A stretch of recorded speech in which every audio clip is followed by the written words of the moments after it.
Welcome back. Today we're recapping The Fall of Hyperion, the sequel to Dan Simmons' Hyperion. If you haven't seen our recap of the first book, the link is in the description. This story picks up right where Hyperion ended, with the 7 pilgrims at the Time Tombs facing the Shrike. The setting is the hegemony of man, a civilization spanning hundreds of worlds connected by Farcaster portals, essentially doorways that let you step instantly from one planet to another. Behind this technology is the Technocore, an alliance of artificial intelligences that humanity depends on but doesn't fully understand.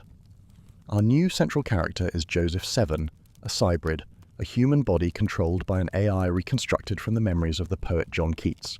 He experiences the pilgrims' fates through vivid dreams and serves as an advisor to CEO Minor Gladstone, the leader of the entire hegemony. The pilgrims we met in the first book are still here. Sol Weintraub carrying his backward-aging daughter Rachel, Colonel Cassad hunting his mysterious time-travelling lover Minetta, Braun Lamia pregnant and carrying her dead lover's consciousness, Martin Silanus seeking to complete his poem, and the others facing their own reckoning with the Shrike. The central conflict is a war on 2 fronts. On the surface, the hegemony battles the ousters, human colonists who rejected civilization. But the real threat comes from within. The Technocore may be manipulating humanity toward extinction. What follows is a story of betrayal, sacrifice, and the price of saving a civilization. The Fall of Hyperion is the second book in Dan Simmons' Hyperion Cantos, continuing the story of 7 pilgrims journeying to confront the mysterious Shrike on the world of Hyperion. While the first book told each pilgrim's backstory through their tales, this sequel follows what happens when they finally reach the Time Tombs, and reveals the cosmic war that has been brewing behind the scenes. Our story unfolds on 2 fronts. On Hyperion, the 6 remaining pilgrims, the consul, Sol Weintraub, Braun Lamia, Colonel Cassad, the poet Martin Silanus, and Father Hoyt, have finally arrived at the Valley of the Time Tombs. They camp near the Sphinx, waiting for the Shrike to appear. Above them, space battles rage as the hegemony's military armada engages ouster forces. Meanwhile, across the galaxy on the capital world of Tau Ceti Center, a man named Joseph 7 attends an elite government party. 7 is not what he appears to be. He is a cybrid, a human body remotely controlled by an artificial intelligence based on the personality of the long-dead poet John Keats.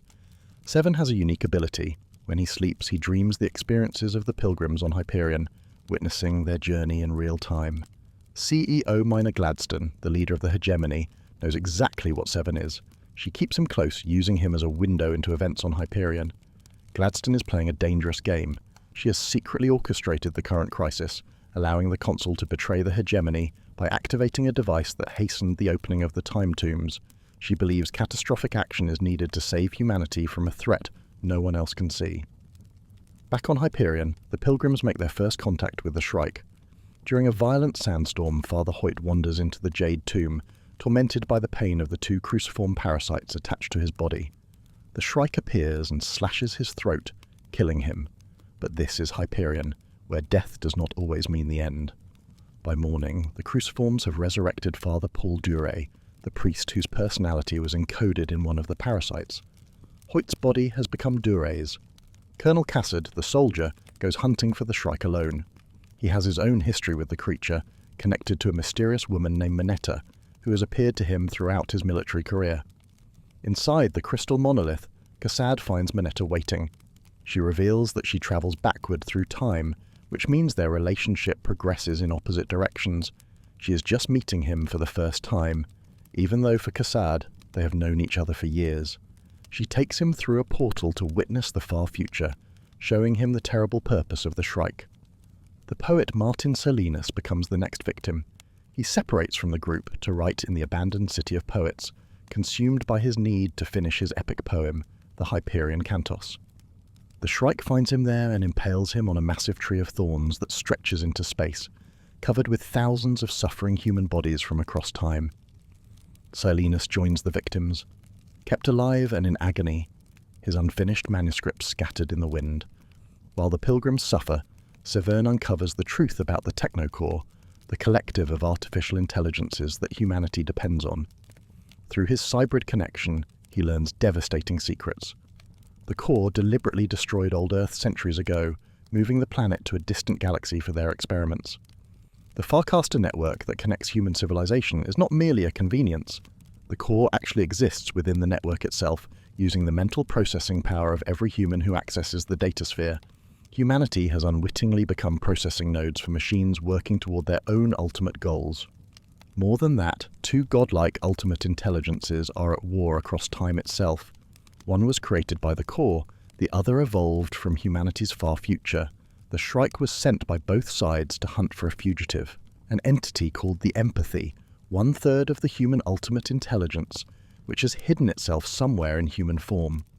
The Tree of Thorns broadcasts the pain of its victims across time and space, trying to drive the hidden empathy out of hiding.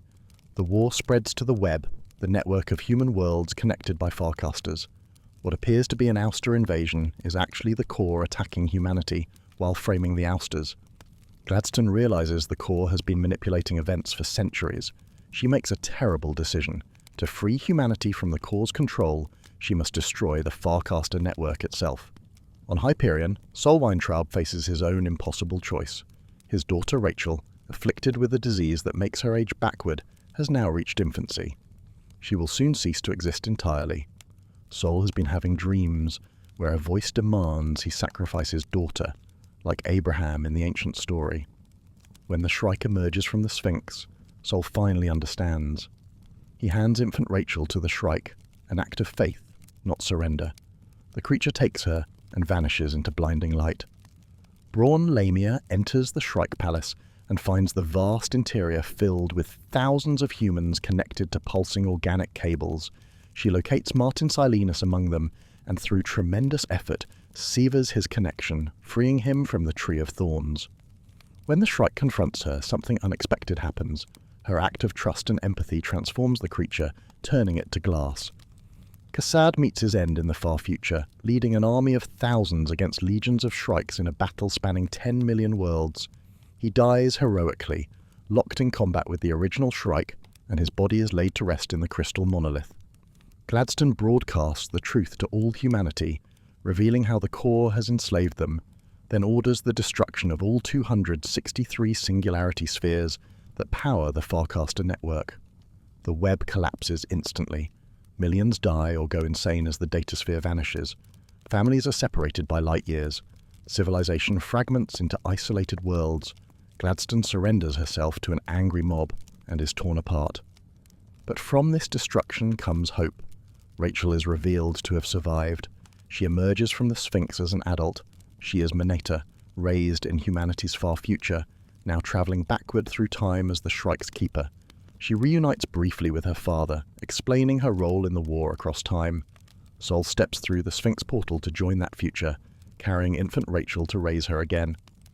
Severn, the Keats cybrid, dies of tuberculosis on a replica of old Earth the core had hidden in a distant galaxy, but his consciousness survives in the metasphere.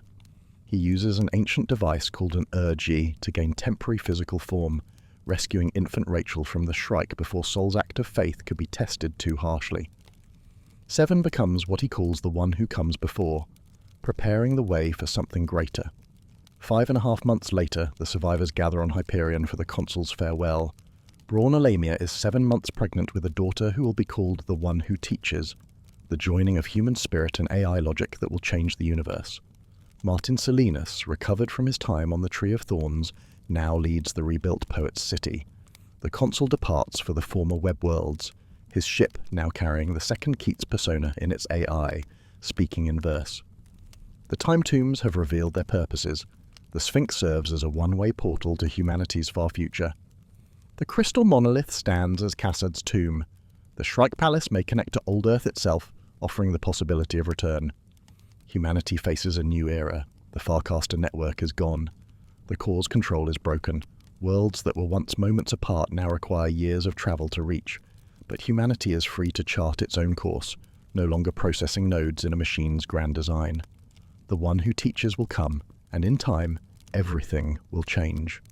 The war across time continues, but humanity finally has a chance to determine its own fate. And that's the Fall of Hyperion, a story about impossible choices, sacrifices that reshape civilizations, and 7 pilgrims whose journeys reveal the deepest truths about what it means to be human. Dan Simmons weaves together poetry, philosophy, and space opera into something truly special. If this recap intrigued you, I really recommend reading the book yourself. There's so much more depth and beauty in the full experience. If you enjoyed this video, please like and subscribe for more book recaps.